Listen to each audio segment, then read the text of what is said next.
Hey guys, Peyton Snapeback here again for another movie review for you guys tonight.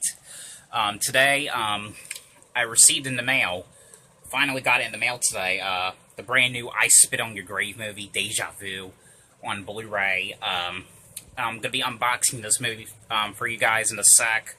Then I'm going to be reviewing it to you guys. But this is a movie I've been wanting to see for such a while now, ever since I heard about it. So, I'm going to explain to you what the movie's about after this unboxing video. Alright everyone, right here on my little stool right now, I'm going to unbox the brand new I Spit on Your Grave movie. This is Burn on Demand, as you guys can see. It has this weird like Blu-ray disc logo right here.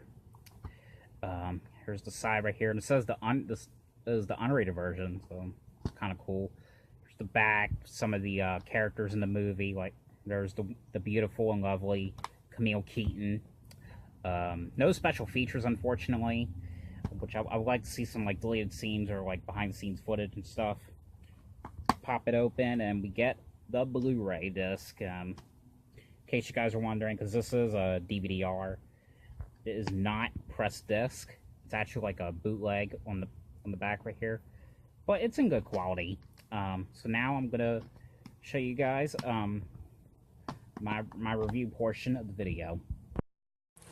Okay guys, so now onto my review portion of the brand new I Spit on Your Grave movie, Deja Vu, which, like I said it before, this is a Burn on Demand Blu-ray, which, if you guys don't know what that is, it's one of those ones you have to get on Amazon. But just to let you guys know before I get started on the review, this is one of those movies that is very brutal and like sexually brutal in a sort of a way. So if you don't want to hear about it, don't watch this video. Just a little bit of a warning what the movie is about.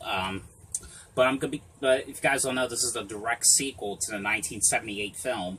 So I'm going to talk a little bit about the original one first, then I'm going to get on to the new movie. Now, the original one, I don't know what the director's name is, but he did come back like all these years later and did this one.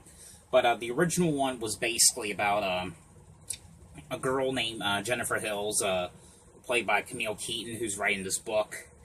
She goes to this cabin for like a little vacation, and she's on her boat one day, and there's a group of these guys who will end up raping her and torturing her and leaving her for dead.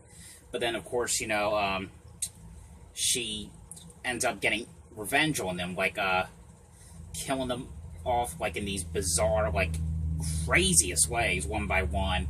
And the deaths in them, they were actually, I mean, the revenge scenes were actually like pretty cool in the original one. That's mainly what the original one is about. But the sequel here, now this movie was also directed by the same director who did the original one, and Camille Keaton reprises her role as Jennifer Hills, and also stars Jamie Bernadette, who did a movie called Axeman. She did another movie too called I think it was like The Sixth Friend or something. She did that came out not too long ago. But I've talked to her on Instagram about her movie a couple times, and now this is a movie I've been wanting to see for such a while, ever since I heard it. I think I heard that they were doing this back in like 2017, and I'm so glad it's finally released. And also, by the way, I think the DVD of this as well is also Burn on Demand, just to let you guys know. But alright, but this movie right here is this takes place like 40 years after the events of the original one. This is like an update of like what's happening now. But in this movie, it starts off with like it's like showing like clips of like the original movie, like what happened. Then it cuts back to like years later. But it starts it's basically about Camille Keaton, you know, Jennifer Hills. She's gonna have lunch with her daughter, which is played by Jamie Bernadette, and there's these people that come by them in this van, and they kidnap them. And it turns out it's the people in the van. It's they're related to the victims that you know, Camille Keaton killed 40 years ago. I think one of them was like the daughter of of one of the victims. The other one was like a brother. Um, but basically, what they're doing is like they're torturing them. They're getting back at them for like, well, basically it's Camille Keaton they're after. But they they basically kidnapped Jamie Bernadette because she was like a witness to it. But they're torturing Camille Keaton's character, and they're also torturing Jamie Bernadette's character. They're it's like a revenge type movie, and all the same stuff that happened to Camille Keaton in the original one is happening to Jamie Bernadette. But I don't want to get into too much detail of like what happens. Because I mean, I really don't want to say too much about what Camille Keaton does in this movie. I mean, because there's kind of like a twist of what happens. But what I mainly want to talk about is, first of all, like I said before, there is no special features on here, which is kind of a disappointment because I wish there were. But, oh well, I guess. I mean, at least I got to see the movie. The second thing is, I like this movie. I kind of enjoyed it. I kind of enjoyed the revenge scenes.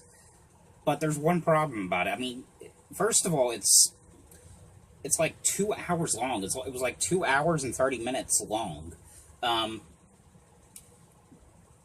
And besides, there was like a bunch of these scenes in this movie that really, I don't know, like, really didn't have to be in this movie. Like, I really thought, in my opinion, there was like certain scenes, like, they were just going on for like ever and ever and ever. Like scenes like, they could have been like deleted scenes, like, and like scenes that really weren't necessary. I mean, this movie was like so long. Like, why is the movie so long? And why are like all these like sorry, there's something in my eye. But anyway, why are like all these like unnecessary scenes in this movie? Like why? I mean, I'm sorry. Sorry about that. There is something in my eye. This happens all the time. But anyway, yeah, but it's like why is the movie so long? Like, because there's like some of these scenes of like they're going. It's hard to explain, but they're just scenes that really weren't necessary. I mean, it would have been better if this movie was like a fast pace, because this movie was like slow. I mean like slow. But I mean, I do appreciate what the director did with this movie. I mean, there was some scenes when I got bored with, because like they were just going on for like ever and ever and ever. And I was like on my phone like some of the times. Sometimes I just paused it and just like took a break from it because it was so long. And like the scenes in this movie, it was like so like, in a way, it was so unnecessary. But I mean, like I said, I do appreciate what the director did with this movie. I mean, I do like it. I still like it. I mean, those were the only like things about it that kind of bothered me. Like, well, why was it so long? Like, why did it have all these like scenes, like these unnecessary scenes? And this one's not my favorite. I mean, but I mean, I still do like the original one. I do like the remake and that sequel to the remake, the part 2, the one that was not like an official sequel to the remake. I didn't really like the part 3 that much. When Sarah Butler returned her role as Jennifer Hills in that one. But for a rating of 10, I'll give this one probably a 7 or an 8. Because, I mean, like I said, I do appreciate what they did. I mean, this wasn't a bad movie. I mean, like, it's just, like, the scenes. There was, like, some scenes, like, they were just going on forever and ever and ever. And, just stuff that really didn't have to be put in the movie. But I will say, though, I mean, like, if they do another one, I will, of course, I'm going to watch the next one that they'll do. I don't know if they're going to do another one. I don't see why they would, basically. I mean, because really not a spoiler alert, but nothing really else happened in this unless they want to do another remake. I don't know. But I will say, though, this is definitely worth watching now. I mean, and like I said, this is a burn-on-demand, so this is... I think also the DVD is a burn-on-demand as well, so that is one of those ones you have to get on Amazon. But, I did kind of enjoy this one, though. Like I said, there was scenes when it was just, like, getting boring and really, like, stuff that wasn't really necessary. But, yeah, but that is my review for the brand new I Spit on Your Grave movie. But hope you guys enjoyed this video. Thanks for watching. I'll see you guys tomorrow for my DVD and Blu-ray review, update. So, see ya.